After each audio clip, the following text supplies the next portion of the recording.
வணக்கம். எனது பேர் முகமது ஆலம். நான் மன்னார் மாவட்ட மீனவ கூட்டுறவு சமாசத்தின் செயலராக செயல்பட்டு வருகின்றேன். குறிப்பாக இன்றைய தினம் நாங்கள் 3 விடய தலைப்பிலே இந்த ஊடக மாநாட்டை நடத்தலாம் என்ற தீர்மானத்திற்கு அமைவாக அண்மையில் தொடர்ச்சியாக நேற்று அதற்கு முன்தினம் அவ்வாறான காலப்பகுதிகளில் தொடர்ச்சியாக இந்த இந்திய மீனவர்களின் கைது நடவடிக்கைகள் இலங்கை கடற்படையினால் மேற்கொள்ளப்பட்டு வருகின்றமை நாங்கள் கவனிக்கக்கூடியதாக இருக்கின்றது. குறிப்பாக இந்த கைது நடவடிக்கையின் நாங்கள் தொடர்ச்சியாக இந்த கடற்படையினருக்கு நாங்கள் தொடர்ச்சியாக வலியுறுத்தி வருகின்ற விடயத்தை தான் அவர்கள் மேற்கொண்டு வருகின்றார்கள். இருந்த போதிலும் இந்த கைது நடவடிக்கையின் ஊடாக இந்திய மீனவர்களின் வருகை கட்டுப்படுத்தப்படுகின்றதா என்பது கேள்விக்குறியாக இருக்கின்றது. நாங்கள் தொடர்ச்சியாக சொல்லி வருகின்ற எங்களது எல்லையை தாண்டாதீர்கள், எல்லையை தாண்டும் போது ஏற்படக்கூடிய பாதிப்புகள் தொடர்பாக நாங்கள் தமிழக அரசுக்கும் தமிழக மீனவர்களுக்கும் இந்த விசைப்படகினூடாக வருகின்ற மீனவர்களுக்கு அழுத்தமான செய்திகளை தெரிவித்து வருகின்றோம். குறிப்பாக தமிழக அரசு இவ்வாறான மீனவர்களின் வரியை கட்டுப்படுத்த தவறி இருக்கின்றது அல்லது தவறிழைக்கின்றது. குறிப்பாக ஒரு எல்லை தாண்டும் சம்பவத்தை அவர்கள் தொழிலுக்கான அனுமதி வழங்கும் சிட்டையில் குறிப்பிடுகின்றார்கள், இந்திய கடல் எல்லையை தாண்டாதீர்கள் என்று. ஆனால் நிச்சயமாக அவர்கள் இந்திய கடல் எல்லையை தாண்டி எமது கரையோரங்களுக்கு வந்து மீன்பிடிக்கும் போதுதான் இவ்வாறான கைதுகள் நடவடிக்கைகள் நடைபெற்று வருகின்றது. நேற்றைய தினம் 5 படகுகள் இந்திய மீனவர்களால் கைது செய்யப்பட்டிருக்கின்றார்கள். அது 32 மீனவர்களும் கைது செய்யப்படுகின்றார்கள். உண்மையில் அந்த 32 மீனவர்கள் நிலை நாங்கள் யோசிக்கும் போது ஒரு பரிதாபத்துக்குரிய நிலையாகத்தான் இருக்கின்றது. மீனவர் என்ற நிலையில் நாங்கள் அதற்காக வருத்தப்படுகின்றோம். இருந்த போதிலும் கடற்படையினரின் கைதை நாங்கள் குறைத்து மதிப்பிட முடியாது. அவர்கள் இந்த நடவடிக்கையின் ஊடாகத்தான் இந்த கடல் வளம் பாதிப்பிலிருந்து மீட்கப்படும் என்ற நம்பிக்கை எங்களுக்கு இருக்கின்றது.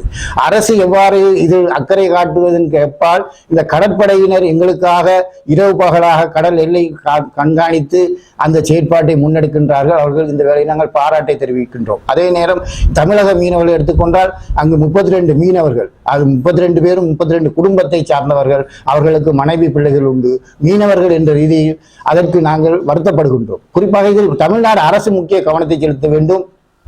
நிச்சயமாக இந்த எல்லை தாண்டுதலை கூடுமான வரை அவர்கள் கட்டுப்படுத்த வேண்டும், அல்லது எல்லை தாண்டுவதற்கு இந்திய அரசு அவர்களுக்கான தண்டனையை வழங்க வேண்டும். எதிர்காலத்தில் வெறுமனே பேச்சுவார்த்தை அல்லது கலந்துரையாடல் என்ற கோரிக்கையை வைப்பதை விடுத்து இந்த மீனவர்களை கட்டுப்படுத்தவர்கள் தமிழக அரசு முயற்சி எடுக்குமாக இருந்தால் இவ்வாறான சம்பவங்கள் நடைபெறாது. எதிர்காலத்தில் நாங்கள் எதிர்பார்ப்பது இந்திய மீனவர்களின் கைது என்பது இல்லாமல் ஆக்கப்பட வேண்டும். அதற்கு ஒரே தீர்வு இந்திய மீனவர்கள் எங்களது எல்லையை தாண்டாது இருப்பதுதான் இதுக்கு மிகுந்த தீர்வாக இருக்கும். எனவே இந்த தொழில் முறையை அவர்கள் கைவிட்டு இந்த எங்களது எல்லையை தாண்டுவதையும் அவர்கள் நிறுத்தி கொண்டால் எங்களுக்கு பெரிய ஒரு விடயமாக நாங்கள் அந்த எங்களது உறவுகளையும் புதுப்பித்துக் கொள்ளவும் இருக்கும் உறவுகளை சேர்ந்து வாழக்கூடிய சூழ்நிலையும் அது ஏற்படுத்தி தரும் என்பது எமது எதிர்பார்ப்பாகும். இதற்கப்பால் எதிர்வரும் கச்சதீவு தொடர்பாக, பேச்சுவார்த்தைகள் தொடர்பாக, கலந்துரையாடல் தொடர்பாக பல கோரிக்கைகளை இந்திய தரப்பால் வைக்கப்பட்டு வருகின்றது. குறிப்பாக அங்கிருக்கின்ற சிறு மீனவர்கள் தங்களது அங்கிருக்கின்ற அந்த அமைப்புகள் எங்களோடு கலந்துரையாடுவதற்கு கச்சதீவுக்கு வருமாறு அழைப்பு விடுக்கின்றார்கள். ஆனால் நாங்கள் அதை மறுத்து வருகின்றோம்.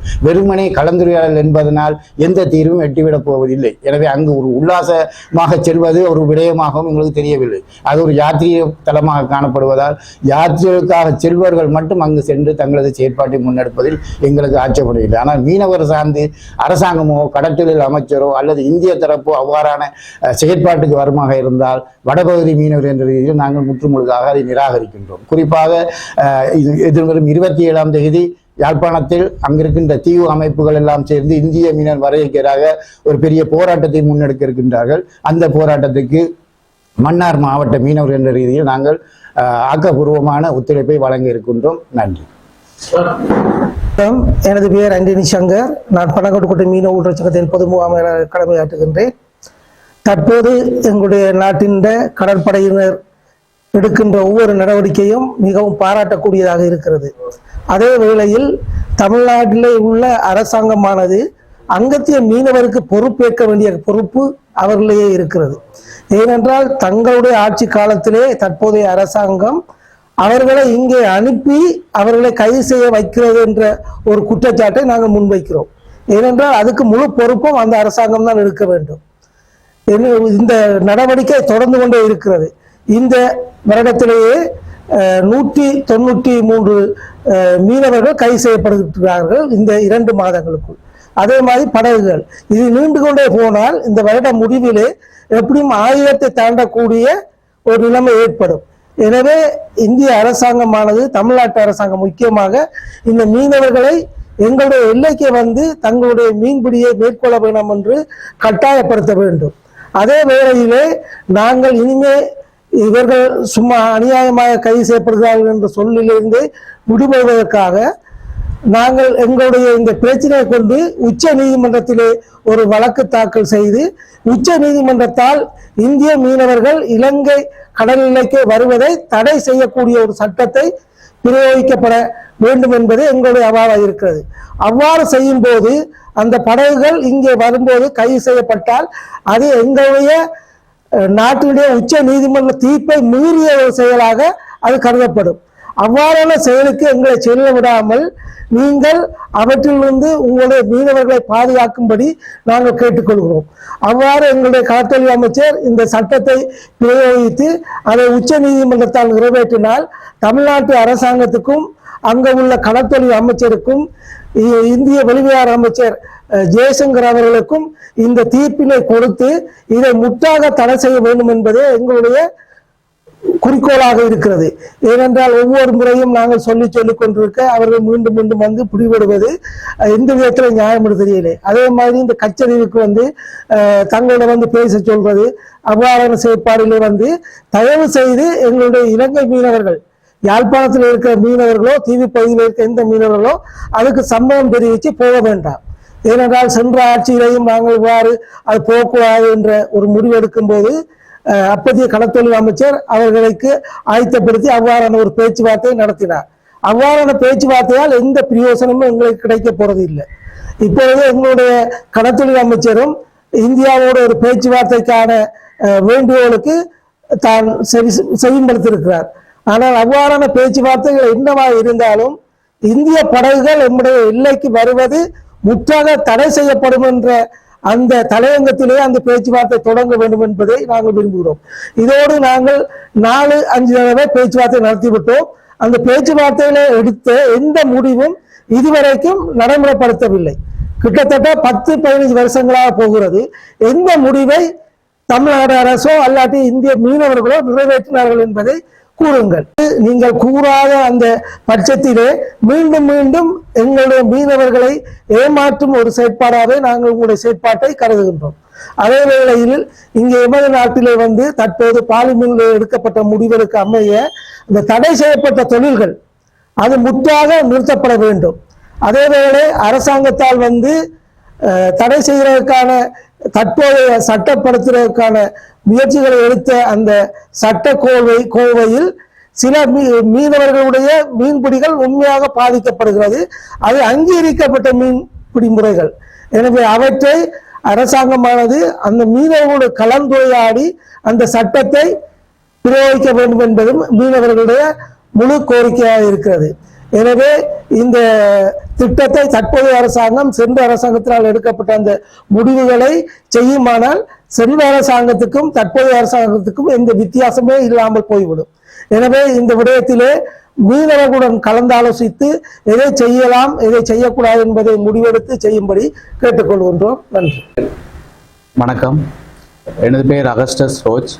நான் மன்னார் மாவட்ட மீனவ கூட்டுறவு சங்கங்களின் பிரதேச சமாச தலைவர்.